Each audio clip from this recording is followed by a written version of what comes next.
जैसे हम इंसान को देते हैं, नहीं सज्जनों।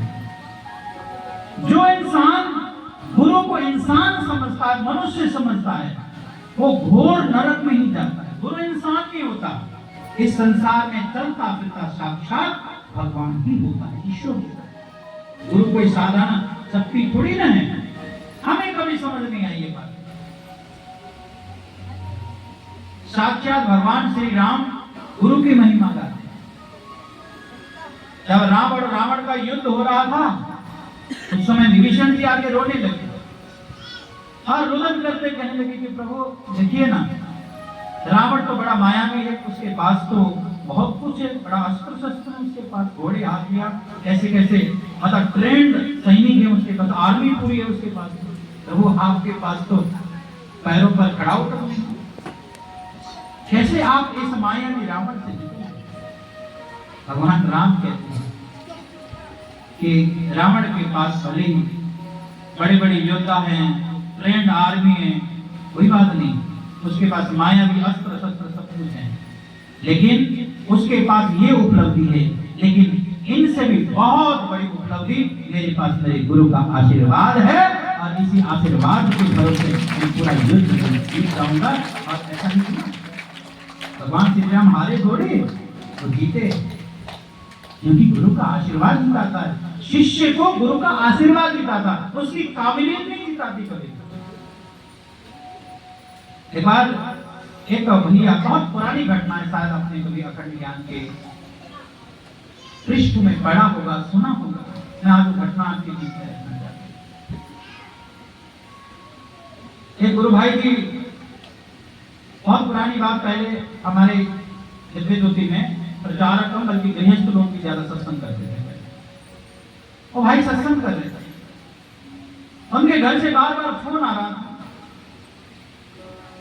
और उन्होंने कहा कि मैं जब सेवा पूरा होगा तभी ये फोन उठाऊंगा, घटना जो बन गई। इतने में कोई सेवादार को घर से फोन आया और सूचना मिली कि तुम्हारे घर में एक बहुत बड़ा इंसिडेंट हो गया, घटना हो गया। उनका एक बेटा था, वो 3 मंजिल छत से नीचे गिर गया है, वो हॉस्पिटलाइज है। आप देखिए, एक साधारण गृहस्थ परिवार का व्यक्ति जब ये सोचता है तो उसका बैलेंस बिगड़ने लगता है, भले ही मंच पे बैठा हो।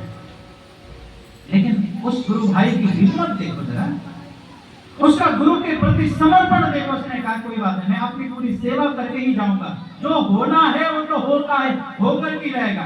यदि 3 मंजिल से छत से जब वो नीचे गिर सकता है तो जिएगा कि नहीं जिएगा मैं कैसे जान सकता हूँ, लेकिन मैं अपनी सेवा छोड़ के नहीं जाऊंगा। उस गुरु भाई ने सत्संग की पूरी सेवा की, और जब सेवा की और सेवा करके जब सारी सेवाएं निपटाई, उसके बाद वो हॉस्पिटल गए। और जैसे ही हॉस्पिटल गए, वहां देखा कि उनका पुत्र जीवित हालात में है, बिल्कुल ठीक अवस्था में। जाकर के मिला, बेटा कुछ, कहते कि अरे जब गुरु का कृपा जब हम सब परिवार में है तो हमें कुछ कैसे होता है। फिर उस बच्चे ने बताया कि जब मैं 3 मंजिल छत से नीचे गिर रहा था, श्री आशुतोष महाराज जी हेलीकॉप्टर में आ गए और मुझे तुरंत अपनी गोद में ले लिया। मेरा कुछ नहीं, आज ही वो मिलने में परिवार सेवा कर। मैं एक और घटना का वर्णन करना चाहता हूं। एक बार एक दिल्ली में, क्योंकि मैं नाम नहीं लेना चाहूंगा, तो दिल्ली की घटना है, मुझे लगता है कि 2002 की घटना, 2 या 3 की घटना है। एक ऐसे प्यारे से एक बच्चा था 5-6 साल का, उसका अपहरण हो गया। वो ये घटना उसमें आया था, स्टार न्यूज वगैरह होता था पहले, जी न्यूज वगैरह, जीटीवी में न्यूज वगैरह होता था, उसमें दिया है। दिल्ली में उस लड़के का अपहरण हो गया, और जब अपहरण हो गया तो दिल्ली में पूरा न्यूज फैल गई। ये घटना की सूचना मुझ तक भी पहुंची। हम उस समय दिव्य धाम आश्रम में सेवा लगा। उसके पश्चात जैसे ही ये घटना का जिक्र हुआ तो लोगों ने कहा कि महाराज जी से आप बात करें। हम लोगों ने कहा कि महाराज जी से तो अंदर से बात किया जाता है, बाहर से हम सूचना दे सकते हैं, लेकिन अंदर से व्यक्ति भावनाएं हो जाता है, कोई बात नहीं। और पूरे दिल्ली के लिए खबर घटना घटित हुई, और पूरे दिल्ली ने साधना की, सामूहिक साधना उस बच्चे की रक्षा की। एक सप्ताह के अंदर वो व्यक्ति उस बच्चे को लेकर के दिल्ली पहुंचा, क्योंकि दिल्ली पुलिस मुस्तैद थी। दिल्ली पुलिस ने उसे पकड़ लिया। उसके बाद जैसे ही वो दिल्ली पुलिस पकड़ लेती है, उसके बाद ये सूचना हम तक भी पहुंची।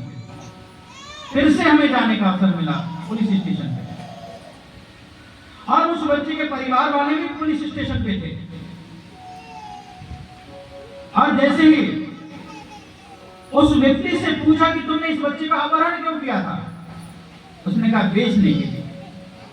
इस बच्चे को तुम कहां लेकर के गए थे?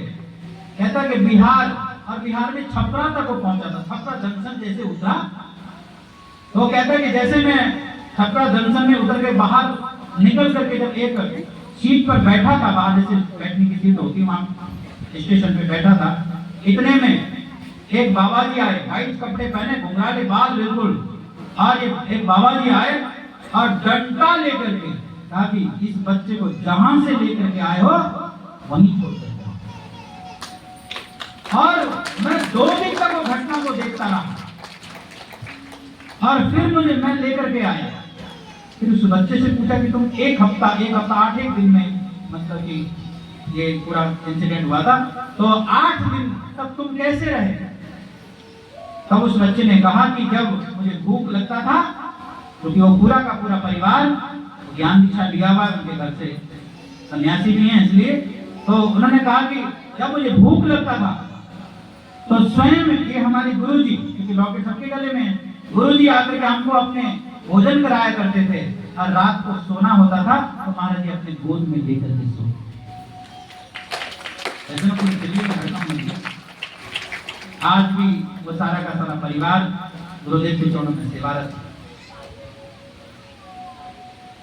इसीलिए श्री गुरु महाराज जी ने किसकी रक्षा नहीं की। इसलिए अपने विश्वास को बनाए रखना है, अपनी भावनाओं को टूटने नहीं देना, और अपने बैलेंस को, अपने संतुलन को कभी बिगड़ने मत देना, क्योंकि इस मार्ग पे चलते हुए विभिन्न प्रकार की ऐसी कठिन परीक्षाएं होती। आपने देखा ना कि संबल मोचन की घटना, गर्दन कटने का समय, अब गर्दन काटेंगे ना काटे, क्या कंफ्यूजन है। लेकिन गर्दन कटवाई, परीक्षा में पास हुए तो जुड़ भी तो गई। इसलिए इस दुनिया में कोई आप पर विश्वास करे या ना करे, आपका गुरु आप पर विश्वास करता है, तभी उसने ब्रह्म ज्ञान दिया। इसलिए डट करके चलना है इस मार्ग पर, विश्वास के साथ चलना है, और महाराज जी को आगे रख करके चलना है, उनकी कृपाओं को पाना। इन शब्दों के साथ मैं वाणी को विराम दूंगा। बीच में काफी टेक्निकल प्रॉब्लम आई, जिसके कारण थोड़ा सा समय थोड़ा लेट हो गया, लेकिन कोई बात नहीं। अब आगे कुछ सूचनाएं होंगी। हमारे गुरु भाई, हमारे कमल जी, जो इस क्षेत्र के हमारे प्रतिनिधित्व करते हैं इस क्षेत्र का ज्योति के बिहाफ में, तो गुरु भाई कमल जी जो कितने वर्षों से यहाँ काम सेवारती हैं, तो आप लोग इनकी कुछ अनाउंसमेंट को सुनेंगे। बोलिए श्री सद्गुरु महाराज जी की, सांचे दरबार की। आप लोग 2 वीडियोज भी देखेंगे।